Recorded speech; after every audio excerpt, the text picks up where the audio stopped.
Yeah, it's an interesting question. So I think where we start from with this is a recognition that we are at the beginning of what is the fourth industrial revolution. So technology, I think, will play a very significant role. But that opportunity comes with a real challenge for universities that we need to take stock and think what we're delivering. Increasingly, a lot of our interaction with students is going to be mediated by technology.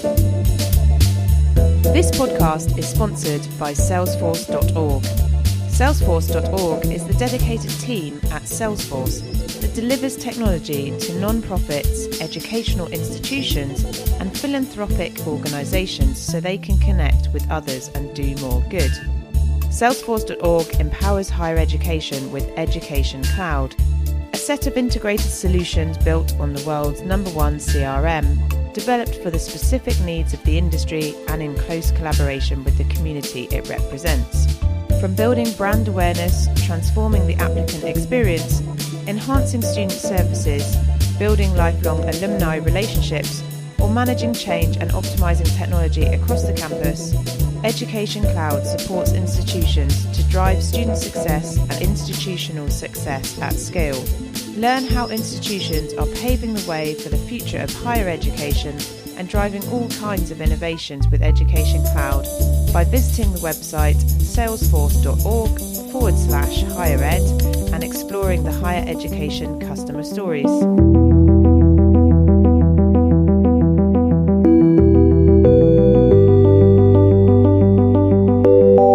Hello everyone and welcome to The Edge, supported by Salesforce.org.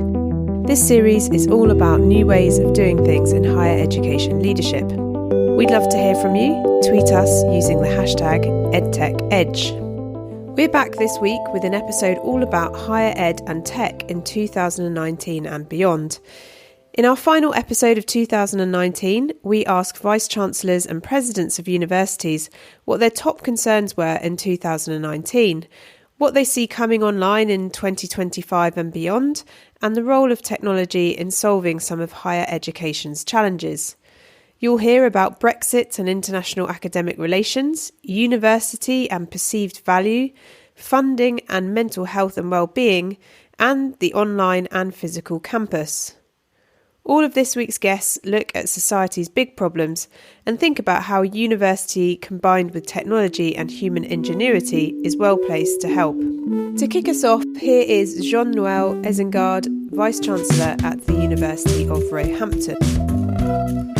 So I'm the Vice-Chancellor of the University of Roehampton, which is based in southwest London. We are a collegiate university founded by 4 colleges which came together over the years to form the university. Our roots are in initial teacher education, and our first college was established in 1842 by the Church of England to train young women to become teachers, really to make a difference to society and work in deprived communities. And this has stayed with us as one of our core values, and the social progress aspect of the university is very strong. Education is still a large department for us. It's about a fifth of our students, but we teach across a wide array of subject areas, ranging from the life sciences through to business, as well as the arts and humanities. Roehampton is a university which is very diverse. We have a large number of students who are first generation into university. About 60% of our students are first generation into higher education. And we're also very diverse in terms of where our students come from. Just under 60% of our students are from Black and ethnic minority groups in the UK, and that's split about one-third Asian, Black and mixed ethnicities. And we do very well in terms of widening participation metrics. And there are other indicators which I could quote where we are one of the best performing universities in the UK in terms of widening participation. We're very strong in student satisfaction, and we pride ourselves in the quality of our community at Roehampton, which is rooted in our 4 colleges and the work they do with our students to build a sense of belonging. Fantastic. Just to kind of go a bit broader, this episode is all about higher education and technology in 2019 and beyond. With your Vice-Chancellor perspective, what have been the pressing issues of 2019? So I probably would say there have been 3 pressing issues. One which you probably were aware of, and other colleagues on this episode will, I'm sure, be quoting, and that's Brexit, and that's about the uncertainty surrounding the exit from the European Union. A large number of our staff are from the EU, about 15%, and around 8% of our students are from the EU. And obviously, we want to make sure that they feel welcome and reassured about being at the university. But more broadly, I think there is quite a lot of change ahead of us in the higher education sector. And the second concern across the sector has been the review of the post-18 education system in the UK, what people call the OGAR review. And that's highlighted a number of issues with the system, but also made a number of proposals in terms of rebalancing the higher education system. Some of those proposals have been very welcome, for instance, the introduction of maintenance grants, but some are going to be more challenging for universities to address. In particular, I think that there is this notion of high value subjects, which is starting to appear in the discourse there, which as a university where a lot of our teaching is around the arts and humanities, we don't subscribe to, and we believe that arts and humanities are actually very high value subjects in terms of their benefit to society and their intellectual benefit. But inevitably, they sometimes yield starting salaries for students which are lower than students in STEM subjects, for instance. Now that gap isn't one that carries on for very long, and often arts and humanities students catch up because they go into a wide array of jobs, including some highly technical, highly paid jobs. But nonetheless, I think we just need to be mindful that universities cannot be only judged by what could be termed as high value subjects in terms of starting salaries, for instance. The third concern for us, and I think that's a concern across the sector, is mental health and well-being of students. We see increasing demands on our well-being services, and this is an area where Roehampton really does a lot of wonderful work. We have partnerships in place with the NHS. We have a very strong counselling service at the university. This year, we've introduced an app to support our students' well-being, raw well-being, which students can use to understand more about what living a healthy life is about, but also to promote university events and activities around health and well-being. And overall, I mean, we believe that's having a very positive impact on our students. So if you look at the students who accessed our counselling services, over 50% of those that accessed counselling services tell us that the support they receive was an important factor in them staying at university. And over 60% say that actually the support that they received at the university was the main reason that helped them with their academic progress. And over 2/3 tell us that counselling wasn't the main reasons that they felt that their experience at the university overall was better. This is working, but it's an area where, of course, we need to meet demand and we need to be creative in terms of how we meet that demand. So technology comes into play, but obviously we also need to work more closely with the NHS and we need to ensure that our face-to-face services are well resourced as well. Yeah, absolutely.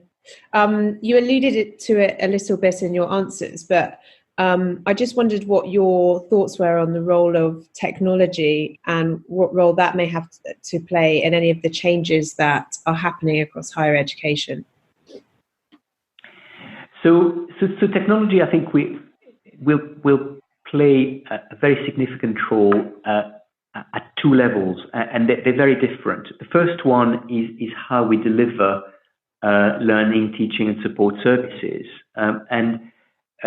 there's more and more that we do on that front. So a good example of what we do in that space is our Library Anywhere project, which is designed to provide access to most learning resources online and in a way which is totally location independent, and that allows students to access course material, to access academic resources, but also increasingly a number of support services online. So I've talked about the Library Anywhere project at Roehampton. I've talked about the apps we have to support students' well-being. Increasingly, we make an awful lot of academic material available online, and we encourage online tools and technology in the classroom to facilitate learning. So there's an awful lot of that, and the pace of adoption of learning technologies is one that's increasing all the time, and clearly one that universities need to respond to. What's slightly new is technology around well-being. We're also exploring a new service that's delivered online around mental fitness, and that's something that we're considering adopting at Roehampton. And I'm sure that increasingly a lot of our interaction with students is going to be mediated by technology. So that's one aspect. The second aspect is ensuring that our students are ready for this world where technology is going to be all pervasive. And in particular, I'm very mindful of artificial intelligence and the impact it's going to have on the world of work, but also on our understanding of society. So we know that a lot of fairly highly skilled but technical jobs are going to disappear or may be replaced by other types of jobs. In law, for instance, in accounting, we know that these professions are going to be massively impacted by artificial intelligence. And we need to prepare our students in those subject areas to understand artificial intelligence and how to work with it. And it's the same across other walks of life. Education, for instance, our trainee teachers are going to need to understand how artificial intelligence can be used to assess students' progress, how it can be used in terms of supporting teacher-delivered education in schools and in colleges. There's also, I think, a kind of a broader issue that we need to prepare our students for, and that's the fact that a lot of artificial intelligence tools are not capable of telling you why they reached a decision. Mm-hmm. And that's a big departure from algorithmic information technology. So if you look at, for instance, the use of artificial intelligence in health, there have been studies that show that if you feed a number of data to computer programs to study someone's propensity for a heart attack, artificial intelligence is probably better at telling whether someone's likely to have a heart attack in the next 12 months than a cardiologist would be. The challenge is that no one can tell you why the technology can make better predictions. So we're entering a world where we might be faced with decisions about our health, decisions about our children's health or education being taken by computers that we don't understand. And I think we have a duty as universities to ensure that our students know this, to ensure that they reflect on it and are prepared to work in a world where that's going to be the norm. The other issue, of course, is artificial intelligence has been proven to kind of re-emphasize some discriminations or biases. So we know, for instance, that when artificial intelligence is used in recruitment, because traditionally the people that have risen to the top of organizations have been men, and if you feed the CVs of the applicants to the artificial intelligence software as an indication of who's going to rise to the top, the artificial intelligence software is going to mimic that and typically suggest that more men are recruited, when actually what you want to do is diversify your intake. So there's all sorts of fairly deep philosophical challenges that we need to prepare our students for.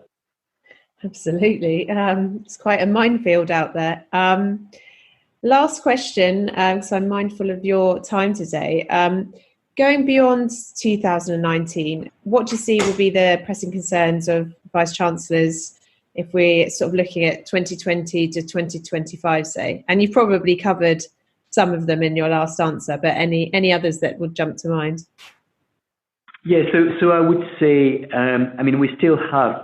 we're still going to have to address issues of how the post-18 system is structured. So that's not going to go away, and universities are going to have to adapt to that. I think layered on top of that is going to be a change in the demographics, and currently we're at the tail end of a demographic dip. That's going to reverse, and quite rapidly we're going to see the number of young people wanting to go to university, or certainly wanting a post-18 education, increasing at a time where the resources available to provide them with a post-18 education are very unlikely to increase. So I think we're all going to have to learn to deliver education differently, and that's across the post-18 sector. I think technology is going to also be increasingly important, and it's very, very important already. But I'm sure that educational technology is going to continue to evolve at a pace that it's going to be challenging for us to keep up with.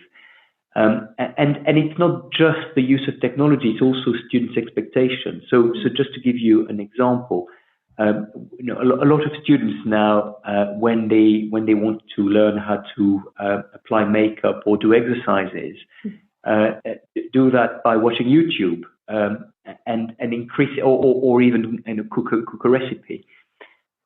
So our students' expectation of how knowledge is delivered, how training, if you want to call it that, is delivered, is changing. And we as a sector are going to have to adapt to that. We're going to have to adapt to the YouTube generation or the kind of whatever the next technology is going to be. And again, technology is going to influence the world of work more and more. So we're going to have to work harder to prepare our students for a tech-reliant society. And beyond that, I think an economy where environmental issues are going to be much more dominant, and our students are going to need to be much more aware, much better equipped to deal with some of the environmental challenges and the resulting societal issues that emerge from those. And I think this is an area where, as a sector, we need to double up on our efforts. We've just revised our strategic plan at Roehampton, and we've set a number of targets around our environmental performance. But overall, I think what we're noticing is that Roehampton, being a values-led university, is more and more relevant in the world of today and also the world of tomorrow. Absolutely. Well, Professor Jean-Noël Isengard, thank you so much for your time today. No, thank you very much.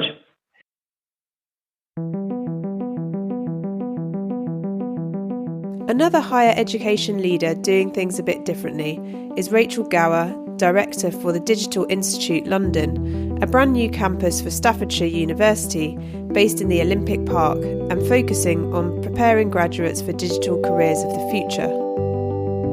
So the Digital Institute is brand new. We opened our doors for the first time this September in 2019. We're part of Staffordshire University, which is based in Stoke-on-Trent.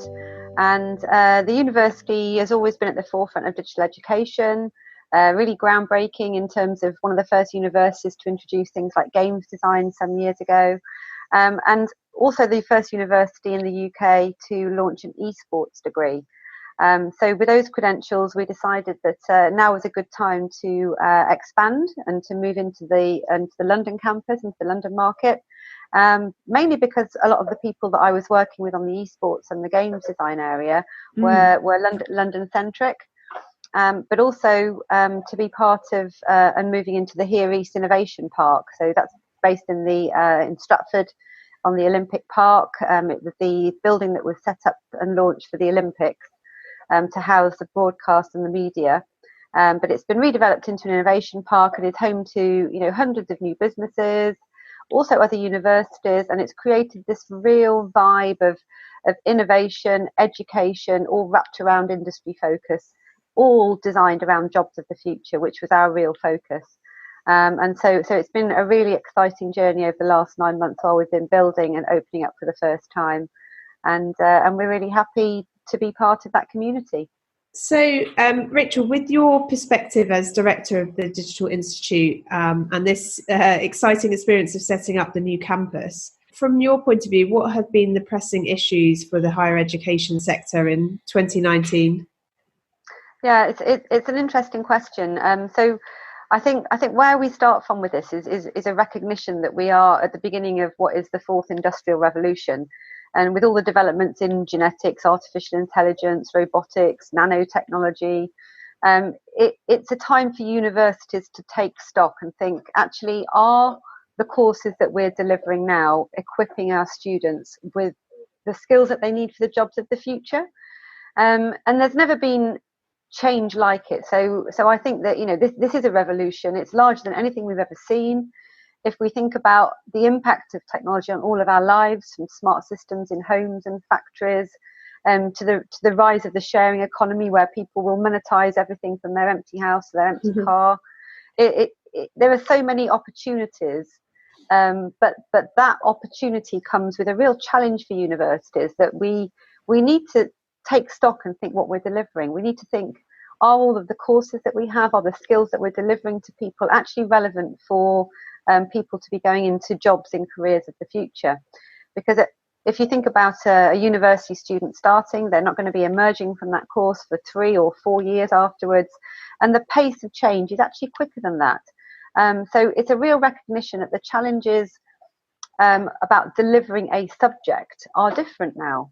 So rather than delivering a subject, delivering knowledge and facts, which will have changed so quickly, it's much more for us now around delivering skills that are needed by people. Particularly if we start to think about sort of the impending change of consumption, production, employment, and all of those different changes that are going to require entire industries to adjust to transformation and to the fact that some jobs are going to be threatened by redundancy, but others are going to be growing rapidly. And we're seeing that, across the market now. And if you look and if you speak to employers about the skills gaps, they are all in new up and coming tech areas where we haven't all caught up yet with actually what's happening. So it's clear that there's a real need for more talent in certain job categories, and most businesses currently facing a major talent shortages. Have experienced a few problems over the last couple of years. That's only going to get worse over the next 5 years, because if you think about all of the people that are currently in work, they also need upskilling, as well as the people that are new into the market with different skills. And that accelerating pace of technological, demographic, socioeconomic disruption is actually transforming industry models, and meaning that employers are actually looking at a shortened shelf life for certain kinds of jobs, but not necessarily their employees. So it's how are they going to upskill them? So one of the challenges for universities, as well as thinking about the subjects it delivers, is how it delivers them. Yeah. So very traditional degrees delivered over 3-4 years, full-time student. That is going to start to be disrupted by the fact that, and again, actually disrupted by technology, the fact that people can drop in and drop out of learning. They can pick up individual modules. It can be much more dynamic. It can be tailored to them. With the increase in virtual learning environments, VLE. So we've obviously as a university been using VLE for some time, but it's becoming much cleverer and it's becoming much more personalised. So as a university, all of the technological disruptions that are taking place across industry are also taking place within education. So not only do we have to be careful about the subjects and the delivering the skills, we also have to embed those skills in all of our teams and our staff to make sure that we are performing as a business would, and picking up on those kinds of machine learning, for instance, and refocusing to make sure that our students can use this technology, but also our staff as well. Absolutely. I mean, you may have covered some of this off in your last answer, but my next question was going to be, if you zoom in a little bit, what role will technology have to play in any changes that are required across higher education? I think that's quite a hard one, because it's almost like someone trying to predict the future. And part of the problem that everyone's got now is that everything is moving so quickly, but yet our systems and processes aren't necessarily in line with that, and we're not used to being the most dynamic of sectors as universities. We're often accused of dragging our heels and being a bit slow on the uptake. But I think over the last 5 years, when number caps were dropped and universities started to become and realise that they had to be competitive, they've started to understand that they need to have the same kind of skill sets as people in the private sector do as well. And so whilst most jobs require a real wide range of skills, there's also a real wide expectation of the different skills combinations for the future. So they're going to change. That different skill set with regard to the overall scale of demand for jobs. If you look at the skills, it's like more than 1/3 of all jobs across all industries are expected to require complex problem solving. In the past, it wouldn't have been anywhere near that rate. That's 1/3 of all jobs are saying, okay, we need you to be a complex problem solver in order to benefit our business and move our business forward. In the past, there was much more focus on physical abilities, perhaps on technical abilities, but also on knowledge as well. And the knowledge is the one that really has dropped down in the scale of importance in terms of what's needed. Because as I said before, by the time a student gets to the end of the course, the knowledge is pointless. But what is the most important skill they can leave is the ability to learn and then relearn and then learn again, because that's how you keep moving forward. So it's almost this innovation kind of mentality and culture that we want to promote, not only with our students, but also with our teams of staff as well. And we've started to adopt, again, technological ways of doing that. So we have hackathons at the university, and we sit down and we all get in a room and we think, okay, how are we going to solve this problem? How are we going to make it happen? And then we have sprints in the same way, and we are acting in an agile way so that we can actually then make things happen in a much quicker way. An example of that actually is the Institute. So the Institute wasn't even a concept this time last year. Nobody had even thought that we were going to open a campus in London. And it was actually pretty much 12 months that we started thinking about, okay, where are we going next? What do we want to do with this? Where are the opportunities? We started looking in London. We looked at different places. And when we came to Here Eastern, we didn't even get the lease signed and sealed and everything until May, but we were open by September. Yeah, that's quite a feat, for any sector, let alone the university sector. So I think that's a real recognition that Staffordshire University is starting to adopt this agile way of moving forward, and actually recognizing that the skills that are needed need to be embedded with us as well. Fantastic. I love that story. I can only imagine the excitement in some of those meetings. And I mean, you're already doing things quite differently to probably a lot of universities out there. If you were to look forward again, sort of more out towards 2025, what kind of things do you think will be the concerns of universities then, if you're to look sort of broadly across the sector? I think as we move forward, I mean, the Digital Institute is a different kind of university. It is the university of the future. We're open plan. We don't have a lecture theatre, for instance. We have spaces where people can come together and collaborate. So collaboration is one of the real key skills that's needed by industry, and that's something that we recognise and we treat as part of our everyday delivery. But also we recognise the fact that we want to be delivering courses where they're interdisciplinary. So in the future, I would like to think that a student could come and enroll on a course with a title, like, let's think of any title, so computer games design, but they start on the course, but then can study that module, the first module on the course. They can study it from home, they can study it at the university, they can study one and then have a bit of a break and then come back and do a bit more depending on what they need, but also choose modules from across other areas. So it might be that they've got a real passion and interest in broadcast, so they might then want to come and do one of our eSport broadcast modules as well. So customizing, I suppose, is the right word, customizing the experience of our students so that each student can go on their own journey, which suits their career path, which suits their ideas about how they want to learn, when they want to learn. But also the big thing that's changed in the job market, if you like, is the fact that in the past, people might have 4, maybe 5 jobs in their lifetime. Nowadays, many people in their 20s have had 5 jobs. So people are moving on quicker. They're sort of testing ideas out. They don't mind changing careers. They don't mind changing countries or locations. It's much more flexible. So really, as a university, what we want to be doing is providing them with the opportunity that they can follow that with their studies, and that if they want to, they could pick up and do a whole degree, or in one subject area. But equally, they could pick up and do options and drop-ins, and then they could decide that actually, I'm going to go to New Zealand for 6 months, but I don't want to stop studying, and I'm going to keep studying this particular module whilst I'm there. So the real challenge with that is obviously making systems and processes catch up with that.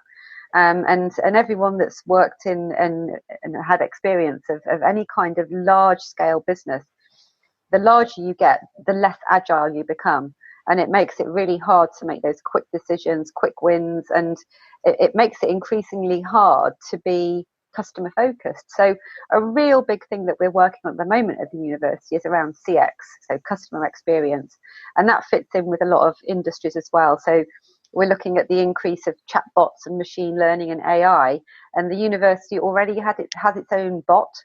And this bot gives advice to students and recommendations. So it learns. So the more we ask it questions, the more answers it can come up with. And students are already benefiting from that. And it's only growing that kind of experience, which is again customized, 24/7, anytime, any place, anywhere.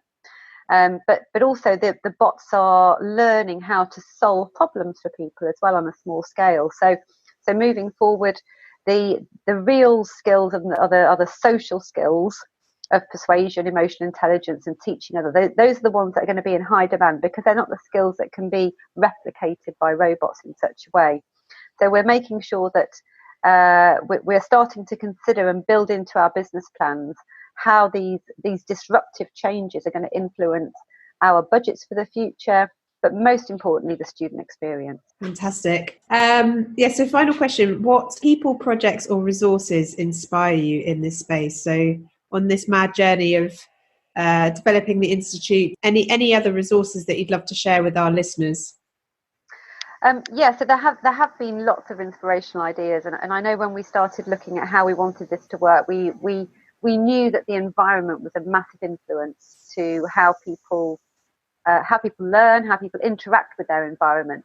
And because we wanted to create people with a wide range of the collaborative skills, of the creative, innovative problem-solving skills that industry are telling us they need, we knew that our space had to reflect that and allow that to happen.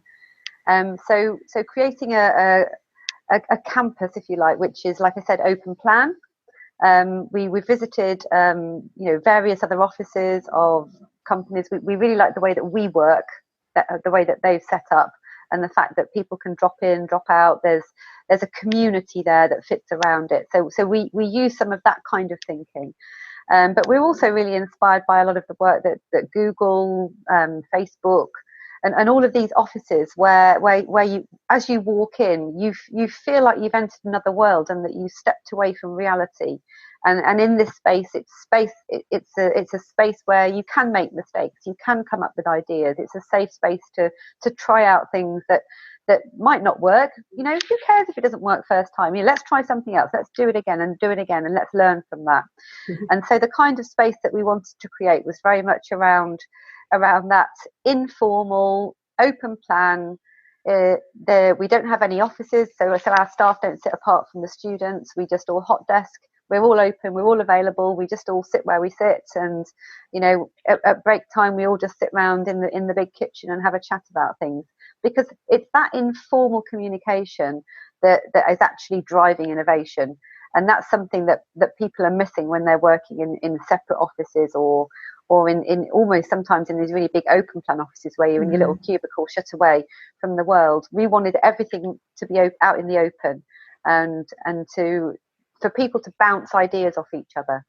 I love it. I can't wait to come and visit. You're more than welcome.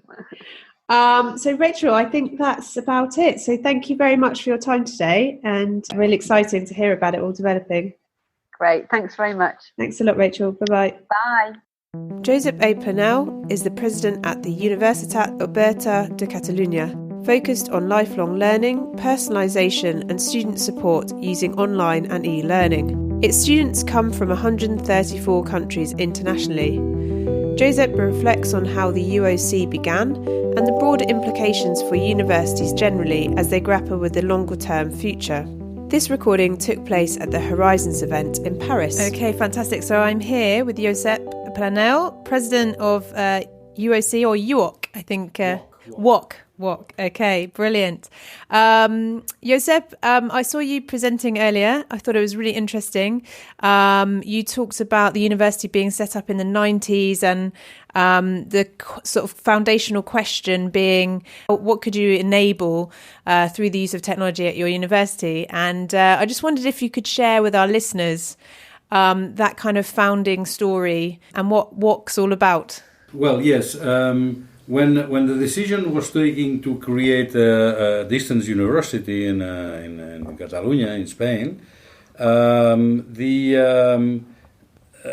there was a discussion, distance, how should it be, and because the first president was a kind of a techie. He knew about internet. Remember that internet started to became public for all kinds of users by the fall of 1994, and that was precisely when the university was thought to start. So all the preparations were taking place by late 94. And beginning in 95. In fact, the law that approved the creation of the university in the Catalan Parliament is from April 1995, and by September 1995, the first cohort of students started. So, what I like to say is that what these people did when the founder parents of the university did, and what's brilliant from them, was not to ask themselves how technology could help them to do what universities usually do in a more efficient manner. But what they ask themselves is what technology would allow them to do that you currently cannot do in a face-to-face university. And that led them to rethink the pedagogical model. So instead of having a pedagogical model like in a face-to-face university, where the teacher is the center of the activity, the teacher which with its aircraft of PowerPoint or whatever does all the activity and transmits his knowledge to the students. What the pedagogical model of the UOC is that the activity of the student is at the center. So the student learns by doing. And then what the university does is to provide resources, so textual resources like PDF or books or whatever, plus multimedia resources, plus sound resources, etc. Then there is a instructor to which the student can refer, ask questions or discuss. This instructor will program the essays that the student will have to do during the course. And finally, there is a peer-to-peer contact among the students in their virtual classroom that they can work together. Thank you. I loved what you put earlier, or mentioned earlier in your presentation. You said technology has allowed the commodification of education, but what we need is a transformed education for our society. And you talked about the higher education business model should support citizens as society changes, and then they need to adapt with lifelong learning. So when you kind of look back on 2019 and look forward to how universities might evolve over the next sort of 2 to 5 years, how do you sort of see that playing out, so that university still supporting society's needs as they evolve? Well, the universities will play or are playing and will keep playing an important role, which their social impact. Social impact because they transform the human landscape in which they are. Because by providing higher education to the citizenship, you improve the quality of life. You make a better world in a way. And in fact, when you think about the Agenda 2030 proposed by the United Nations, which personally I believe this agenda is as important as the Human Rights Declaration, because the agenda focuses on planetary problems. When the agenda talks about clean water, clean air, clean land, sustainable energy, gender issues, etc., these are human rights, and this is better citizenship. Is this moving to a better human life in general? And therefore, there is where universities need to play, because these SDGs will not be reached, will not be achieved without knowledge. And that's what university can provide, the knowledge to achieve these SDGs. Thank you very much. Thank you to you. To round off this episode, I spoke to Sigbrit Karlsson, President of the KTH Royal Institute of Technology in Sweden. She spoke about the need to better utilise digital technologies to contribute to the university's approach to helping to combat climate change. KTH Royal Institute of Technology was founded in 1827. I'm the 19th president and the first that is female. I'm professor in polymeric materials and is an alumni of KTH and have had all my research and teaching career at KTH. To dig in a little bit more, with your Vice-chancellor perspective or that of the president, what have you seen to be the sort of pressing issues of 2019 in higher education and technology? The most, I would say, concerns or what has occupied me the most during 2019 has been a couple of things. One thing has been resources and financial support for research infrastructure. That is more and more pressing over the years to come, how that will work. More and more research rely heavily on quite expensive infrastructure. So that's one thing that I occupied my mind a lot. The other thing is the negotiation and the outcome of Horizon Europe, how much funding will be in it, and how can KTH and our researchers apply for and also receive more funding. And the third thing that I think is important for us in Sweden and at KTH especially is the international academic relations, where we on the one hand see that there are a couple of countries in the world that not really go along with academic freedom and the autonomy of the universities. On the other hand, it's also important for us with the relationship with UK and what happens after Brexit. So we are in fact going to travel and visit a couple of universities from Scotland and down to England in the springtime in order to really see that we have good relationship with UK universities. Well, that is heartening to hear as well. So I was at an event this morning and yesterday, the Times Higher Education live event, and continuing that collaboration is essential, I think. Yes, it's for us as well. And we, of course, are worried from the fact that within European Union, if Brexit goes along as it is, we will not have the top-ranked universities. If you, in any ranking list, the UK, some of them are on the top in the world. Absolutely. If we zoom in a bit closer, thinking about those concerns, what role do you see that technology may have to play in supporting any of the changes that are required across higher education? Yeah, then I see that if we are going to transform the teaching and learning at a university, it's important that we are, I would say, rather leading the transformation by using digitalization in every aspect. At the same time, that it's important to remember that the universities have, since its first university started, the physical place has been important. The meeting place, the study environment, physical study environment is important. But to really prosper from all different kinds of digital solution is very important for us at the moment. And have you got any specific initiatives taking place at the moment in terms of some of that digital transformation that you mentioned? What we have been doing for a couple of years is invested in I think it's the largest number among the Swedish university in MOOCs. Mm-hmm.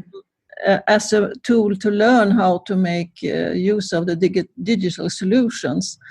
So now we are talking a lot about blended classroom, computer-supported home assignments, computer-supported examinations, use of filmed, rather than meeting the students in lecture halls, use of films instead, in order to when we meet the students, focus on the discussions and the questioning. Mm-hmm. You will have been involved in many different senior leadership positions within higher education.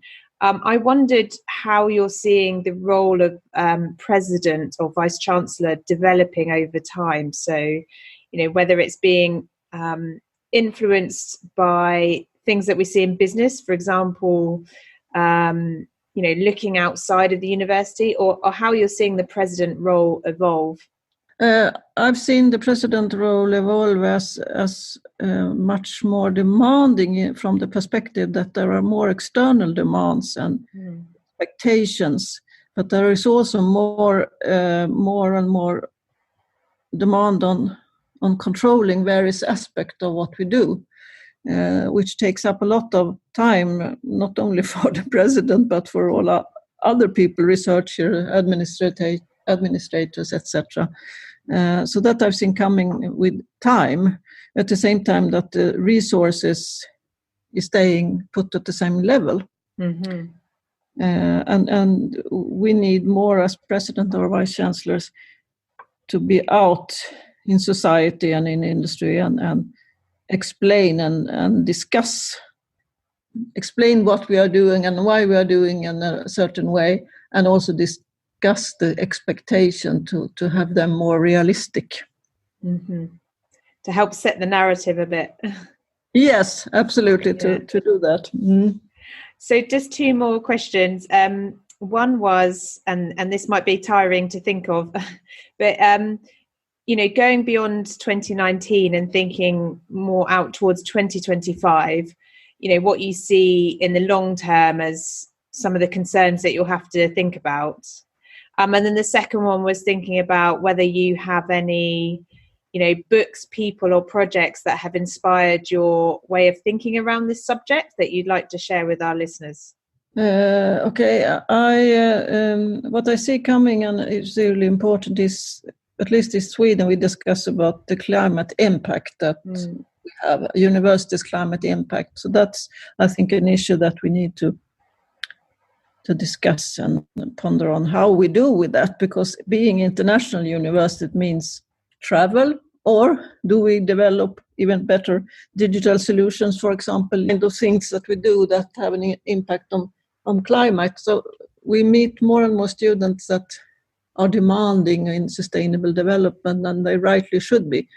But there is also a lot of possibility within that concept of sustainable development, that we can be role models for the general society. So that's the possibilities. But if you have the recent IPCC report and also other things that come the last days, it's important that we take that responsibility. At the same time, at KTH being an engineering university, technical university, our research can really contribute to a lot of different things with climate and sustainable development.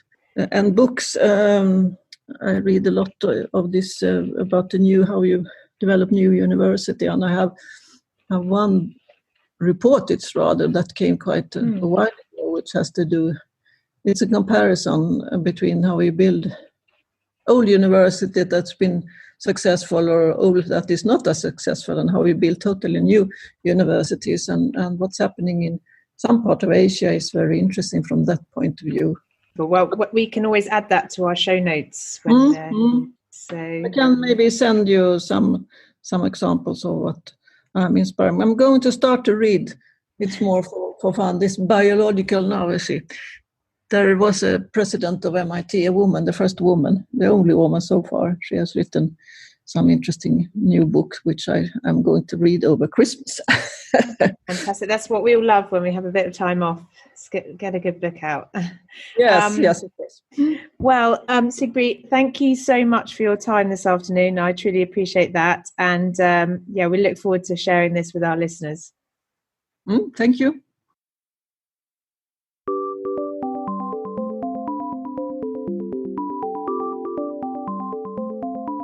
That's all for this week. Thanks so much for listening in, and a huge thank you to all of my guests for giving their time and expertise, and for Salesforce.org for supporting this series. You can continue the conversation online at #EdTechEdge, at Podcast Edtech, and at Salesforce.org on all the social medias. Or for all the show notes, including resource and reading recommendations, it's www.theedtechpodcast.com. Have a great week, happy 2019 to you all, and see you next year for our final 2 episodes in this series. Bye bye.